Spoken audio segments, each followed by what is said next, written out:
Hi, வணக்கம். எல்லோரும் எப்படி இருக்கீங்க? வாங்க வீடியோக்குள்ளே போயிடலாம். இன்றைக்கி என்ன லஞ்ச் பாக்ஸு பிரேக்ஃபாஸ்ட்டுன்றதை தான் இந்த வீடியோவில் பார்க்க போகிறோம். இன்றைக்கி நான் சிம்பிளாக தாங்க செஞ்சுருந்தேன். இட்லியும் தக்காளி சட்னியும். ரேஷன் பச்சரிசி, ரேஷன் புழுங்கல் அரிசியில் செஞ்ச இட்லி தக்காளி சட்னி தாங்க இன்றைக்கி அவங்களுக்கு லன்ச்சு பாக்ஸாக கொடுத்து அனுப்ப போகிறேன். அதுக்கு தேவையான லன்ச்சு பாக்ஸு, பொரியல் பாக்ஸு எல்லாம் எடுத்து வச்சுட்டேன். அதுக்கு முன்னாடி அவங்க வந்து பிரேக்ஃபாஸ்ட்டு சாப்பிட்டுட்டோம். அவங்க சாப்பிட்டுட்டே இருக்கும் பொழுது நம்ம லன்ச்சு பாக்ஸு ரெடி பண்ணிடலாம். இந்த தக்காளி சட்னி அவங்களுக்கு ரொம்ப பிடிக்குன்றதுனால இன்றைக்கி எக்ஸ்ட்ராவாகவே இட்லி வைக்க சொல்லியிருக்காங்கங்க. 2 இட்லி தான் சாப்பிடுவாங்க. இன்றைக்கி 3 இட்லி வைக்க சொல்லியிருக்காங்க. அவங்களுக்கு பிளேட்டில் இட்லி வச்சாச்சு. அந்த இட்லிக்கு மேலே இந்த தக்காளி சட்னியை நம்ம ஊற்றி கொடுத்துடலாம். பாருங்கள் எவ்வளோ சூப்பராக வந்திருக்கு தக்காளி சட்னி. இது எத்தனை இட்லி வேணாலும் சாப்பிட்ணுன்னு தோணுங்க. அவ்வளோ டேஸ்ட்டாக இருக்கும் இந்த தக்காளி சட்னி. அவங்க சாப்பிட்டுட்டே இருக்கட்டும், கொடுத்துடலாம்.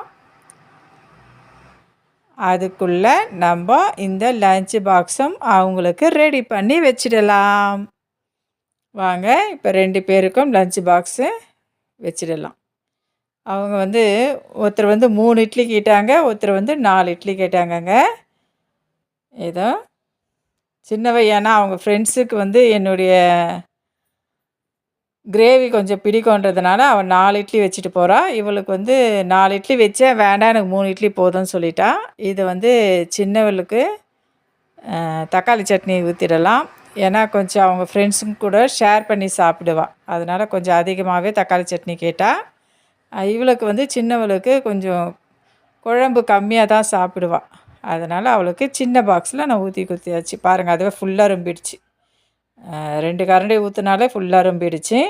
இப்போது அவங்களுக்கு லன்ச்சு பாக்ஸ் என்னன்னு பார்த்தீங்கன்னா தக்காளி சட்னியும் இட்லியும் தாங்க. ஒரு சிம்பிளான லன்ச்சு நான் செஞ்சு கொடுத்தாச்சு.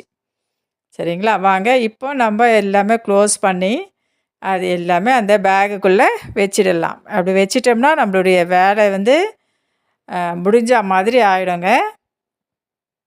இப்போ தக்காளி சட்னி மூடிக்கிடலாம். அடுத்தது அவளுடைய தக்காளி சட்னி. இது லன்ச்சுக்கும் இல்லை பிரேக்ஃபாஸ்ட்டுக்கு, சப்பாத்திக்கு, பூரிக்கு எல்லாத்துக்குமே இது வந்து செட் ஆகுங்க. நம்ம சாப்பாடும் செஞ்சுட்டு அப்பளம் சுட்டு அப்பளம் பொரித்து சாப்பிட்லாம். எல்லாத்துக்குமே இந்த காம்பினேஷன் வந்து சூப்பராக இருக்குங்க. இப்போ வாங்க ஒவ்வொருலேயும் பேக்கில் வந்து நம்ம எடுத்து வச்சிடலாம். இது பெரியவளுடைய பேகு. இட்லி, தக்காளி சட்னி, அடுத்தது வந்து ஸ்பூனு, லன்ச் டவல். அதே தான் இவளுக்கும் இட்லி, தக்காளி சட்னி, ஸ்பூன் வச்சிடலாங்க. அந்த குழம்பு வந்து கிளறி எடுக்கிறதுக்கு. அடுத்தது லன்ச் டவல் எல்லாமே வச்சாச்சுங்க. இந்த வீடியோ வந்து உங்களுக்கு கண்டிப்பாக பிடிச்சிருக்கும்னு நினைக்கிறேங்க. பிடிச்சிருந்தால் லைக் பண்ணுங்கள், ஷேர் பண்ணுங்கள், கமெண்ட் பண்ணுங்கள், முக்கியமாக சப்ஸ்கிரைபும் பண்ணுங்கள். பாய்.